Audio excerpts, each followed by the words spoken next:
ಕಾರ್ಯಕ್ರಮದ ಆಹ್ವಾನ ಪತ್ರಿಕೆಯನ್ನು ನೋಡಿದೆವು. ನೋಡ್ತಾ ಇದ್ದಂತೇನೆ ಇದರಲ್ಲೊಂದು ದೊಡ್ಡ ಪ್ರಿಂಟ್ ಮಿಸ್ಟೇಕ್ ಆಗಿಬಿಟ್ಟಿದೆಲ್ಲ ಅಂತ ಅನಿಸ್ತು. ಏನದು, ಈಶ್ವರಪ್ಪನವರಿಗೆ 78ನೆಯ ಜನ್ಮದಿನೋತ್ಸವ ಅಂತ ಹೇಳಿಕೊಂಡು 28 ಇರಬೇಕಾದಲ್ಲಿ ಅದು 78 ಆಗಿಬಿಡ್ತೋ ಅಂತ ನನಗೆ ಅನಿಸ್ತು. ಇಲ್ಲ, ಅದು 78 ಅಂತ ಗೊತ್ತಾದದ್ದು ಇಲ್ಲಿ ನಮ್ಮ ಕಾಂತೇಶ್ ಅವರು, ನಮ್ಮ ಅಪ್ಪನವರ 78ನೇ ಜನ್ಮದಿನ ಅಂತ ಹೇಳಿದಾಗ ಇಲ್ಲ, ಹಾಗಾದ್ರೆ ಸರಿ ಇದೆ ಅಂತ ಅನಿಸ್ತು. ದೇವರು ಹಾಗೆ ಅವರಿಗೆ ನೋಡಿದ್ರೆ ಹಾಗೆ ಅನ್ನಿಸ್ತದೆ ಅವರಿಗೆ 78 ಅಂತ.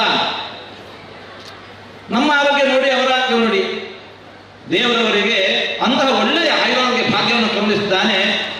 ಅದು ನಿಮ್ಮೆಲ್ಲರ ಹರಕೆ, ಅದು ನಿಮ್ಮೆಲ್ಲರ ಹರಕೆ, ಆಶೀರ್ವಾದ.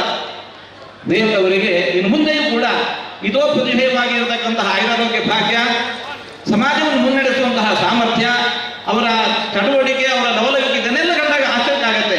ದೇವರು ಉತ್ತಮ ಪ್ರತಿಭೆಯನ್ನು ನೀಡಲಿ ಅಂತ ನಾವು ದೇವರ ಪ್ರಾರ್ಥನೆ ಮಾಡ್ತೇವೆ.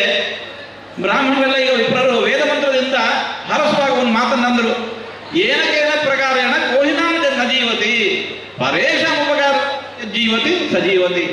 ಯಾವುದೋ ಒಂದು ಬಗೆಯಿಂದ ಯಾರನ್ನೇ ಬದುಕೋದಿಲ್ಲ, ನೂರಾರು ವರ್ಷಗಳ ಕಾಲ ಬದುಕ್ತಾರೆ, ಆದರೆ ಅದು ಬದುಕಲ್ಲ. ಸಮಾಜ ಸೇವೆಗೋಸ್ಕರ, ಪರರ ಉಪಕಾರಕ್ಕೋಸ್ಕರ ಯಾರು ಬದುಕ್ತಾ ಇದ್ದಾರೆ ಅವರ ಬದುಕೆ ನಿಜವಾದ ಬದುಕು. ನಮ್ಮ ಈಶ್ವರಪ್ಪನವರಲ್ಲಿ, ಮಾನ್ಯ ಈಶ್ವರಪ್ಪನವರಲ್ಲಿ ನಾವು ಅಂತಹ ಬದುಕನ್ನು ಕಂಡವರು. ದೇವರವರಿಗೆ ಅಂತಹ ಸಮಾಜ ಸೇವೆಯನ್ನು ಮಾಡುವ ಇನ್ನೂ ಅತಿಶಯವಾದ ಭಾಗ್ಯವನ್ನು ಅವರಿಗೆ ಕೊಡಲಿ. ನಮ್ಮ ಸಮಾಜಕ್ಕೆ, ಸರ್ಕಾರಕ್ಕೆ ನೇತೃತ್ವ ನೀಡುವಂತಹ ಭಾಗ್ಯ ಅವರಿಗೆ ದೇವರು ಕರುಣಿಸಲಿ ಅಂತ ದೇವರಲ್ಲಿ ಪ್ರಾರ್ಥಿಸ್ತಾ ಮಾತನ್ನು ಮುಕ್ತಾಯಗೊಳಿಸ್ತಾ ಇದ್ದೇವೆ. ಎಲ್ಲರಿಗೂ ಕೊಡ್ತಾ